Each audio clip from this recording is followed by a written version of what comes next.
না খেয়ে মারবেন না ইনশাআল্লাহ। রিজিক আছে, খাবো ইনশাআল্লাহ, কিন্তু হয়তো বা অভাব হবে, টাকা পয়সা একটু কম হতে পারে, অন্যের 10 তলা ফ্ল্যাট হবে, আমার হবে না, ঠিক আছে, অন্যের এত বিঘা বিঘা জমি আমার হয়তো হবে না, কিন্তু ইনশাআল্লাহ তাআলা এই যে দুনিয়ার মুসাফিরের জীবনটা, এটা মুসাফিরের জীবন না, মুসাফিরের জীবনটা কেটেই যাবে ইনশাআল্লাহ। কাটবে না?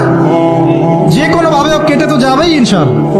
এই যে পরকালের জীবনটা একটা চেতনার শক্তি, জানেন, দুনিয়াতে যত বাধা বিপত্তি আসুক, গাল মন্দ খান, গীবত তহমত খান, কষ্ট হোক, নির্যাতন হোক, একটা বিষয় মনের মধ্যে শান্তি দেয়। কি শান্তি?